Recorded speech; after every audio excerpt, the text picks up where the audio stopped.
Right, so let's talk a little bit about how people find fulfilling lives, because this is one of the other elements of the IDWs. We all start off talking about these sorts of political issues and how to solve systemic problems. And one of the things that's fun about it is that we discover that we have so much common ground on a lot of these issues. But some of the most interesting conversations have happened over even deeper issues. So you and I and Sam Harris were all on stage together in San Francisco, and we ended up in a 2-hour-long conversation about everything from free will to morality and values. And the argument that I've been making is one of the things that's broken in the West is that there is not a common sense of values anymore, that has basically been shattered, that even though Sam and I hold a lot of values in common, the place we get those values is very different, and I frankly don't understand how Sam gets to his values from his own perspective as basically a materialist neurobiologist. It doesn't make a whole hell of a lot of sense to me. So how do we find that set of common values, or should we just stop asking the question? Basically, should I just be happy that Sam and I agree on this stuff, and then we sort of let it go at that? I'm happy to do that, but I'm not sure that. I think that the reason, in my perspective, that we argue about this stuff is because I think that Sam's perspective on values, while I agree with his values, is unsustainable in the long run. That it's not sustainable beyond the people who really like Sam and follow Sam. Whereas I think that at least trying to appeal to some source of objective morality that's beyond my own reason is replicable and has been replicable throughout human history. Yeah, this is an interesting question. I mostly stayed out of it because I think that the audience probably wanted to see the atheist and the guy in some claws go at it, exactly. Right. But I had a very different take, I think, than both of you. And I came at it from sort of an evolutionary biology perspective. From my perspective, the key issue is that Sam begins with some concept which he calls human flourishing, which I don't know is ever fully fleshed out.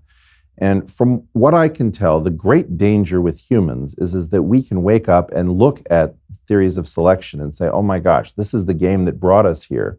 And even if evolution is the engine that created us, we don't need to keep playing that game. So, for example, we don't need to have children because we have birth control. So even if we want to have sex, we can get involved and break that linkage. And these are things have to do with the way in which the human body is constructed. We think about proximates and ultimates. A proximate is thirst, but the ultimate is dehydration. A proximate is hunger, but the ultimate is lack of nutrition. Yeah. Right.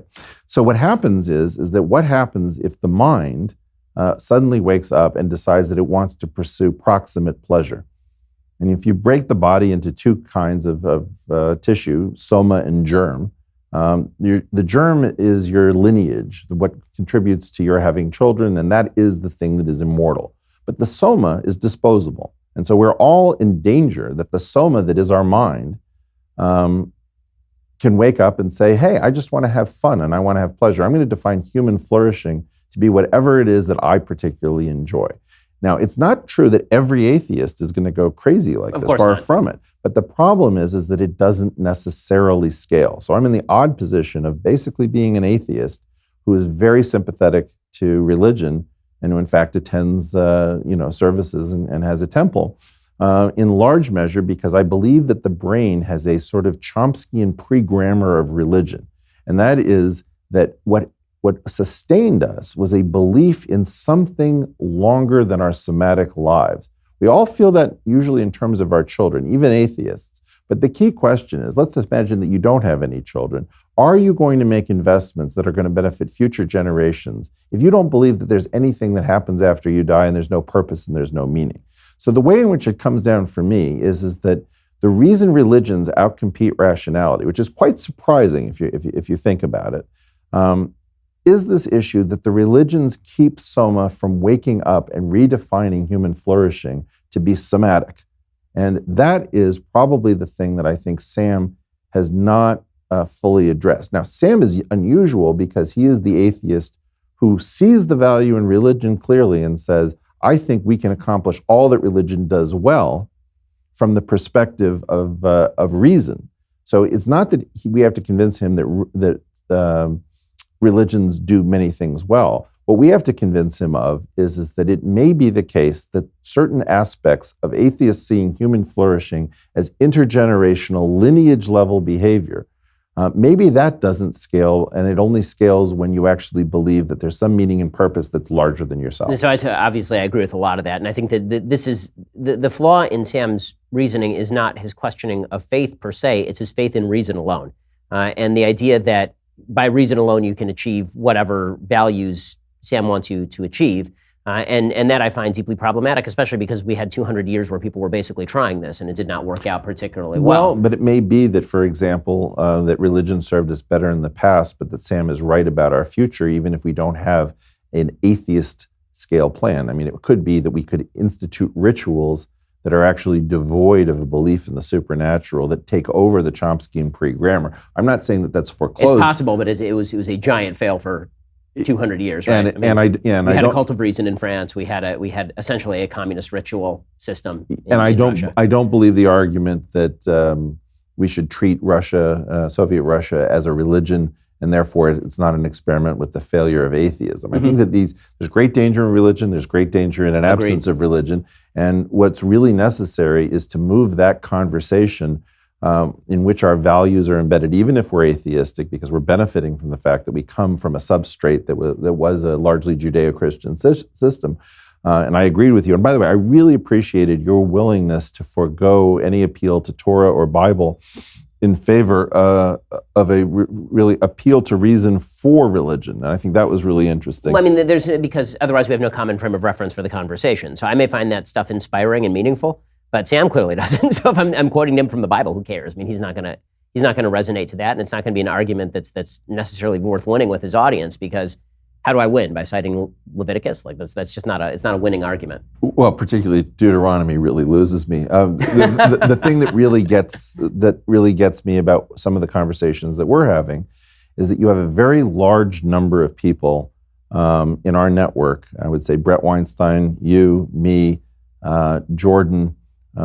Maybe Douglas Murray, who I think are quite sympathetic to religion without making arguments from religion. I think everybody in the group, basically, if they were willing to admit it, if they were willing to admit it, I think pretty much everybody who we're talking about is essentially a natural law theologian. The only question is whether you're cutting God out of the picture or not. Well, because Sam is basically making a natural law argument. He's saying this is the universe calls us to essentially forward human flourishing, and then I just have a problem with his definitions. But the problem would be, and I don't want to have to ask you about this on camera, but if I said, how sure are you about the truth of the revelation at Sinai? I'm not entirely sure that you could give me a basis for that, nor would I want to. No, I can't give you a rational basis for revelation at Sinai. Right, and so the best that I can do is sort of Maimonides' explanation, which is that something happened at Sinai, and I'm not sure quite what. And people got from that, this is what he says in Guide for the Perplexed, and what people got from that is there is a God and there shouldn't be idolatry, which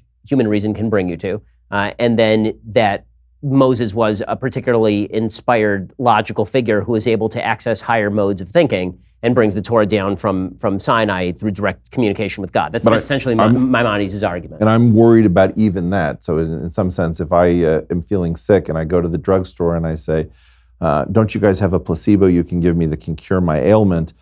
If I'm really in on the conceit that I don't have to, fully believe something, it's not clear to what effect, that it may be that you really get the benefit from being certain that there was a revelation at Sinai.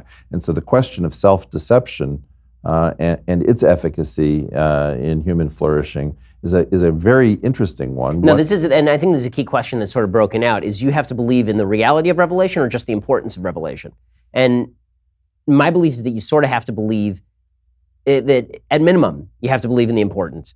If you believe in the reality, so much the better, because then you have it easier. But believing in the importance is the minimum of understanding the evolution of Western civilization. I think that's the ante that gets you in, and then you have a situation in which you probably need a superposition of belief and lack of belief in order to have a decent life. That's probably always existed, but one of the things that's so odd about this is that it's hard to talk about without destroying the efficacy. And these sort of questions of self-contemplation, when you're trying to solve this ought from is problem, may have something to do with the limits of discourse. And I think that this is something that would be much more interesting to model than the usual dorm level discussions about whether there's a God. Yeah, I think that's exactly right. Well, all of this is really fascinating.